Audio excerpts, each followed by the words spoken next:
მოგესალმებით, მადლობა მოწვევისთვის. რაც შეეხება ამ რეპრესიულ კანონმდებლობას, აშკარაა, რომ ერთი მხრივ მანამდე შემოტანილი რეპრესიული მექანიზმები ვერ მუშაობდა ხელისუფლების ამოცანების შესასრულებლად, თუმცა მე მგონია, რომ ესეც რაც ახლა მიიღეს, მიუხედავად იმისა, რომ ქმნის ძალიან არაპროპორციულ დანაკარგებს ჩვენ შორის, ანუ გუშინაც რამდენიმე ჩვენი მეგობარი დააკავეს, ამის მიუხედავად მე მაქვს განცდა, რომ ადამიანები არაპირებენ მიიღონ ეს წესები, რომელსაც ხელისუფლება ჩვენ გვთავაზობს.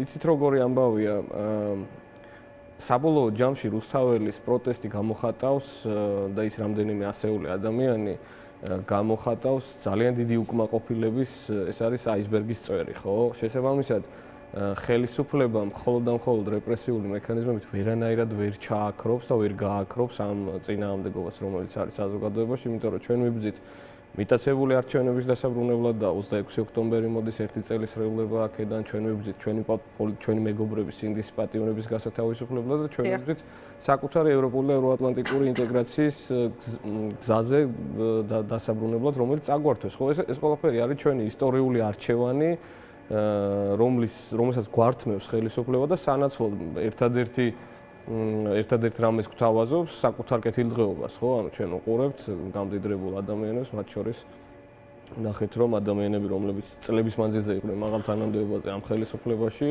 აღმოჩნდნენ სერიოზულ კორუფციაში, ბრალდებული თვითონ ხელისუფლების მხრიდან, ხო? ანუ თქვენ მედია სამოქალაქო საზოგადოება ამ ყველაფერზე წლების მანძილზე ვლაპარაკობდით, მაგრამ დღეს აღმოჩნდა, რომ დადასტურდა ეს ყველაფერი, რასაც იგივე TV პირველის უამრავი საგამოძიებო სიუჟეტი მიეძღვნა თავის დროზე. კი ბატონო. და სწორედ აქედან გამომდინარე მინდა გკითხოთ, აი ჩვენ ვუყურებთ რაღაცა ტელესერიალებით ამ ყოფილ მაღალჩინოსნებთან დაკავშირებით, რას იძიებენ სახელმწიფო უსაფრთხოების სამსახურშიც და პროკურატურაშიც, ხომ? აი დღესაც მე მაყურებელსაც მოვუყევი, რამდენიმე წუთის წინ გითხრეს, რომ დავაკავეთო სანდრო ლილუაშვილი, სუსის ყოფილი ხელმძღვანელის გრიგოლ ლილუაშვილის გარემოცვის წევრი, მაგრამ აი არაფერს არ ამბობენ თავად ლილუაშვილთან დაკავშირებით, ირაკლი ღარიბაშვილთან დაკავშირებით, რომელიც გუშინ სახელმწიფო უსაფრთხოების სამსახურში გამოიკითხა კიდეც და ამ გამოკითხვის შემდეგ გითხრეს, რომ ღარიბაშვილმა აღიარაო, რომ წლების განმავლობაში ის უკანონო გზებით არალეგალურად იღებდა თანხებს, ასევე ფარცხალაძეს და ფარცხალაძე კარგით შეიძლება ქვეყნის გარეთ იყოს და რაღაცა, თუმცა ინფორმაცია მასთან დაკავშირებითაც აუცილებლად უნდა მოგვაწოდოთ. აი როგორ ფიქრობთ, რატო დაიწყეს მაინც ესე ვთქვათ ქვედარგოლებთ? აი სანდრო ლილუაშვილი მაგალითად ვინც დააკავეს საჯარო მოხელი არასდროს ყოფილა განსხვავებით გრიგოლ ლილუაშვილისგან, ხომ? აი როგორ ფიქრობთ, რა სქემის ნაწილია ეს, რომ რაღაცა კიდევ ერთხელ ვთქვი ტელესერიალივით არ ვიცით მივა თუ არა ეს სცენარი თავად ირაკლი ღარიბაშვილის დაპატიმრებამდე, გრიგოლ ლილუაშვილის დაპატიმრებამდე და ასე შემდეგ. კი, თქვენ სწორად აღნიშნეთ, ანუ ტელესერიალის ამოცანა რა არის საბოლოო ჯამში, ხო? ადამიანთა ყურადღების მიპყრობა, საინფორმაციო დღის წესრიგის შექმნა. მე მგონია, რომ ხელისუფლება ეხლა რასაც აკეთებს, ორი ამოცანა უდგათ მათ. ერთი მხრივ ისინი ქმნიან აი ამ რაღაცა სურათს საკუთარივე მომხრეებისთვის, საკუთარი ძლევამოსილების შესახებ, რომ რაღაცა ესე იგი თითქოს კორუფციას ებრძვიან, ამ შემთხვევაში კობახიძის ამოცანა ეს.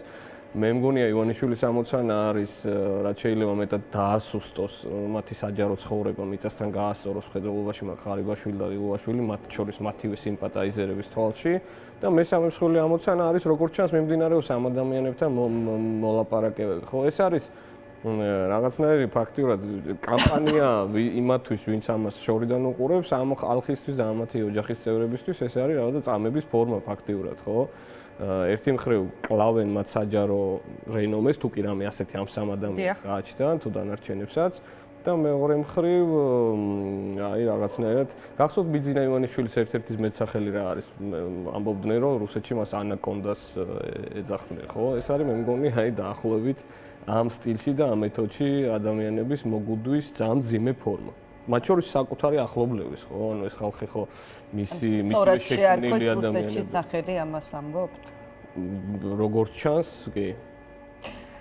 კი ბატონო, და მთავარი ბატონ გეორგი, ანუ თავად ქართული ოცნების ამომრჩეველმა რა უნდა დაინახოს იმით, როგორც ეიქცევა ბიძინა ივანიშვილი მის ყოფილ თანაგუნდელებს, ხომ, იმ ადამიანებს, რომლებიც მისი ძალიან ახლო გარემოცვის წევრი იყვნენ, იგივე გრიგოლ ველაშვილი, ირაკლი ღარიბაშვილიც, აი თითქოს ვერავინ დღემდე სხვათა შორის მე აქტიურად ვაკვირდები ხოლმე გამოხმაურებებს ქართული ოცნების წარმომადგენლების აი ესეთ ფაქტებზე, თუნდაც საგამოძიებო უწყებებში ბრიფინგის შემდეგ და ვერ მალავენ რაღაცა გაოგნებას, რომ აი წარმოუდგენელია ღარიბაშვილისგან ამას არ ველოდით, ბიძინა ივანიშვილს უღალატა და ასე შემდეგ. აი რა სიგნალი უნდა იყოს მათთვის? ამით ბიძინა ივანიშვილი მათ რას ეუბნება? აი დღეს ვინც კვლავ რჩებიან ქართული ოცნების რიგებში, იგივე თუნდაც მოქმედ პრემიერ-მინისტრ ირაკლი კობახიძეს აჩვენებს თუ არა ეს, რომ ივანიშვილს თუ დასჭირდა, ირაკლი კობახიძემაც შეიძლება იაროს სუსში გამოკითხვებზე ღარიბაშვილის მსგავსად. მე იმედი მაქვს, რომ ამას ჩვენ გავაკეთებთ უკვე ახალი ხელისუფლებამ და არა ბიძინა ივანიშვილი. რაც შეეხება თავად ივანიშვილმა დაიწყო სხვათა შორის. რაც შეეხება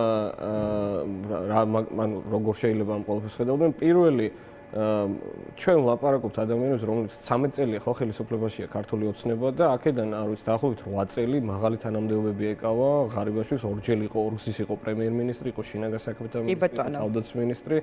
რაც იმას ნიშნავს, რომ ეს სისტემა მთლიანად კორუმპირებულია, ხო? ანუ შეუძლებელია დღეს წარმოვიდგინოთ ვითარება, როდესაც სისტემა თითქოს კორუფციისგან თავისუფლდება. ეს არის შიდა აპარატული ბრძოლა, რომელიც დამახასიათებელია მსგავსი რეჟიმებისთვის. იგივე ხდება, არ ვიცი, რუსეთს ხშირად ვახსენებთ ხოლმე, რუსეთში, სხვა ავტორიტარულ რეჟიმებშიც.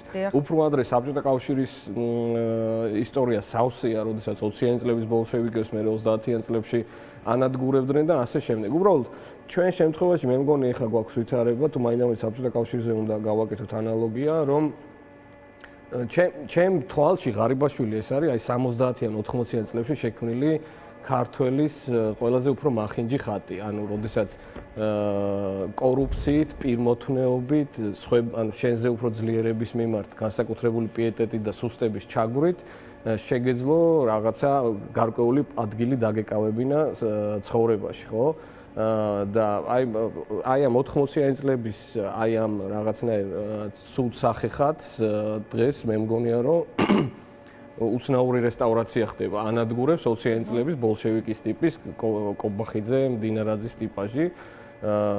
ღარიბაშვილი არ იყო მხოლოდ ღარიბაშვილის პრობლემა კორუფცია, ღარიბაშვილის უკან იდგა მათ შორის სიძულვილის გაღვივება, მათ შორის პრორუსული განწყობების გახსოვთ, მთელი ეს მემარჯვენე ექსტრემისტული ჯგუფები ძირითადად საზრდოობდნენ მისი მხარდაჭერით, როდესაც ის იყო შინაგან საქმეთა მინისტრი და მოგვიანებით ანუ ეს არის ადამიანი, რომლის დიახ და მათ შორის თქვენი კოლეგების ის ძალიან ტრაგიკული კოლეგის ტრაგიკული გარდაცვალება პირდაპირ არის დაკავშირებული. ამიტომ ის რაც ღარიბაშვილის ირგვლივ ხდება, ეს უნდა იდეალურ შემთხვევაში მაგალითი იყოს, რა თქმა უნდა, ყველასთვის, იმიტომ რომ ამ ტიპის ძალაუფლება, როგორც მქონდა მას, აუცილებლად გადადის შემდეგ აი ესეთ ტრაგიკულ მოვლენებში, ამიტომ უბრალოდ მე მაინც მაქვს განცდა, რომ სხვათა შორის აი ეს დაკავებები მე მაფიქრებინებს, მათ შორის გახსოვთ, აი არსებობს ვერსია იმის თაობაზე, რომ ხელისუფლება ხომ არ გეგმავს არჩევნების ჩატარებას, ესე იგი ვადამდელი არჩევნების გაზაფხულზე იმისთვის, რომ საკონსტიტუციო უმრავლესობა მოიპოვოს. მე მგონია, რომ პარტიების აკრძალვის ფონზეც კი აი ამ ვითარებაში, როდესაც ისინი მაინც ყველაზე უფრო ორთოდოქსი ოცნების აუმრჩევლის რაღაცნაირად იდეების გაუმხატველ ადამიანებს აკავებენ ღარიბაშვილის და ლილუაშვილის სახით. როგორც ჩანს ამ ვერსიასაც, არჩევნების ვერსიასაც მოერიდებიან. ეს ამ წუთას ასეთი განცდა მაქვს, იმიტომ რომ რაც არ უნდა ილაპარაკოს არ ფიქრობთ, რომ პირიქით შეიძლება სჭირდება აი ამ ყველაფრის ჩვენება მათ შორის აი ძალიან გაუჭირდება კობახიძე მინარაძეს მობილიზაცია იმ ადამიანებისა, ანუ მათი ფიგურებიდან და მათი ტიპაჟიდან და მათი ჰაბიტუსიდან გამომდინარე. თუმცა რაში დასჭირდება ბატონ გიორგი მობილიზაცია თუ საკონსტიტუციო სასამართლოს ხელით ყველა პოლიტიკური პარტია ვინც შესაძლოა ამ არჩევნებში ანუ ეს რისკი რჩება მიიღოს მონაწილეობა და რაღაც ტიპის ელექტორალური მხარდაჭერა აქვს გააქრო ჩაატარებს არჩევნებს გაზაფხულზე, როგორც თვითმმართველობის არჩევნებში იყო ნაკლები კონკურენციის პირობებში, მოდი ასე ვიტყოდი და აიღებს საკონსტიტუციო უმრავლესობასაც. ეს რისკი რჩება, თუმცა მე მგონი, ანუ ამ წუთას მაქვს განცდა, რომ ამ გზით არაპირებს ხელისუფლება წასვლას იმის გამო, რომ მე მგონია, რომ მათ შორის შიდა პარტიულ აი ამ სტრუქტურებში, განსაკუთრებით რეგიონებში ისევ ლილუაშვილის და ღარიბაშვილის ფიგურის მიმართ ეს დამოკიდებულება საკმაოდ სერიოზულ ბზარებს გააჩენს ოცნების შიგნით, რომელიც ამ წუთას არ იქნება შესამჩნევი, მაგრამ ნებისმიერი თავისუფალთან მიახლოებულ არჩევნებში აუცილებლად ძიმედ აისახება მათთვის. კი ბატონო და ბატონ გიორგი ასევე მინდა აუცილებლად გითხოთ ამ სად ხედავთ, აი როგორც პოლიტიკური პარტიის წარმომადგენელი, როგორც პოლიტიკოსი, პოლიტიკური პროცესის გაგრძელების სივრცეს ან რესურსს იმ მოცემულობაში, რა მოცემულობაშიც დღეს ვიმყოფებით. აი სად არის დღეს თქვენი საქმიანობის სივრცე, ესე ვთქვათ, როგორც პოლიტიკოსის, რომელსაც აქვს ამბიცია და არ ვიცი, მათ შორის მზაობა, რომ თუ იქნება გაზაფხულზე თავად ივანიშვილის სურვილითვე ჩაანიშნული არჩევნები, აი ამ არჩევნებში მონაწილეობა მიიღოს და ხალხის მხარდაჭერა მიიღოს. ხო, აქ ბევრი მაგრამ და თუ იქნება, რა თქმა უნდა, როგორ მოიქცევა იგივე ოპოზიციური სპექტრი ამ შემთხვევაში, იმიტომ რომ მე მგონია, რომ საბოლოო ჯამში ამ ქვეყანაში ნებისმიერი მათ შორის ვადამდელი არჩევნები უნდა ჩატარდეს იმ პირობებით, რომელსაც ჯამში საზოგადოება შევთანხმდებით და იმისთვის, რომ ამ პირობებზე ხელისუფლება წამოიყვანოთ, ბევრი რამ არის, მათ შორის ქუჩაშიც გასაკეთებელი პროტესტის გაძლიერების თვალსაზრისით და სხვა ბევრი ღონისძიებაა ჩასატარებელი. ამ წუთას მე პირადად ველოდები გადაწყვეტილებას უпростоრად საარჩევნო საკონსტიტუციაში იქნებით თუ არა სიაში ამას ამბობთ.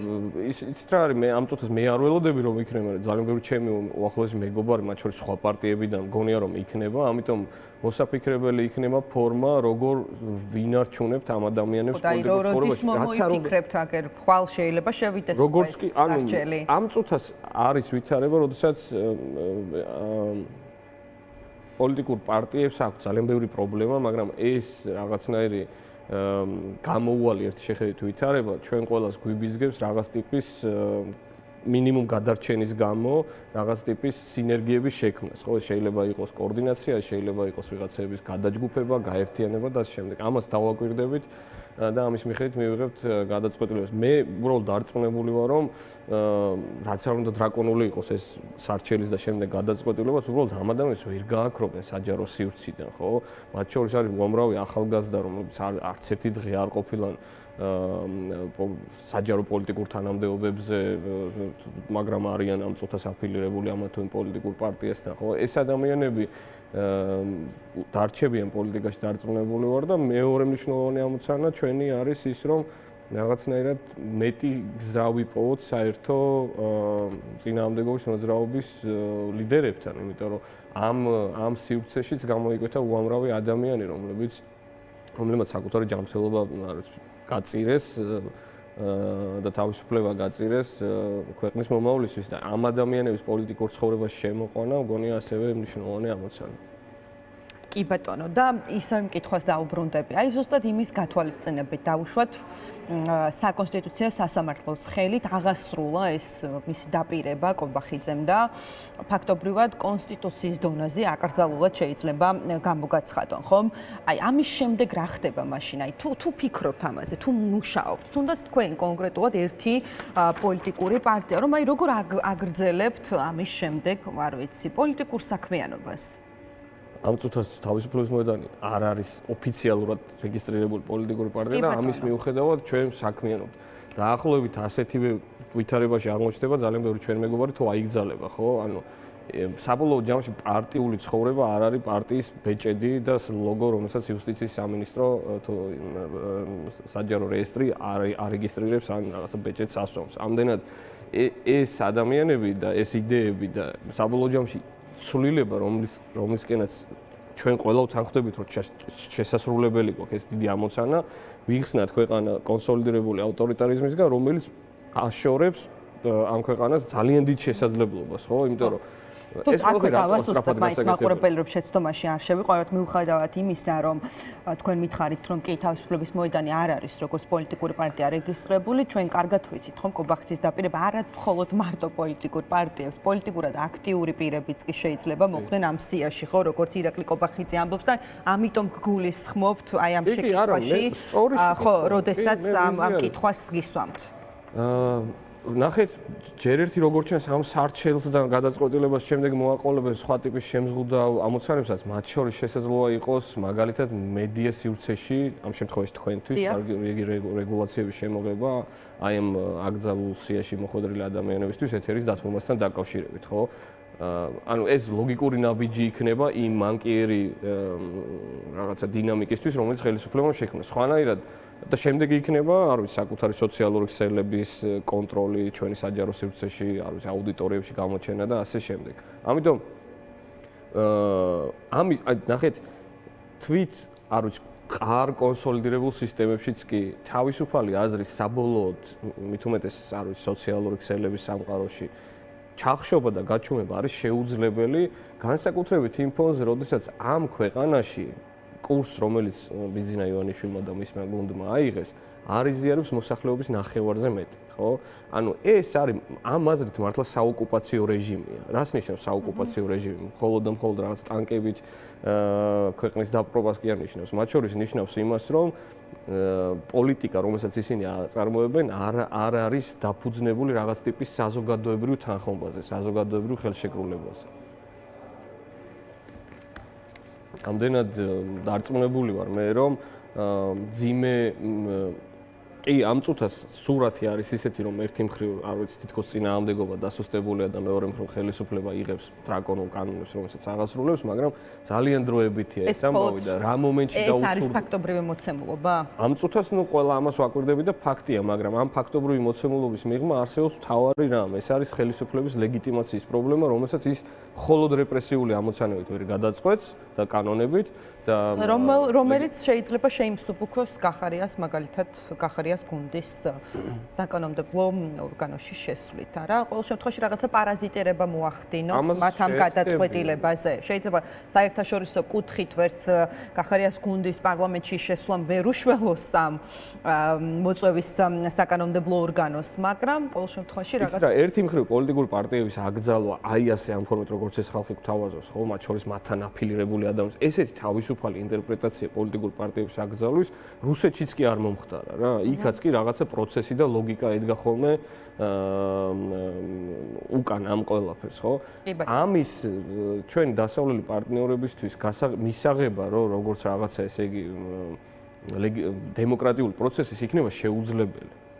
ამ აზრით მე არ ველი რომ რაღაცნაირად ნორმალიზება ქართული ოცნების ხელისუფლების შესაძლებელი იქნება დასავლეთთან გამორიცხული ეს მიუხედავად იმ ცდილობისა რაც ექნებათ მათ კახარიას პარტიის პარლამენტის შესვლის შემდეგ.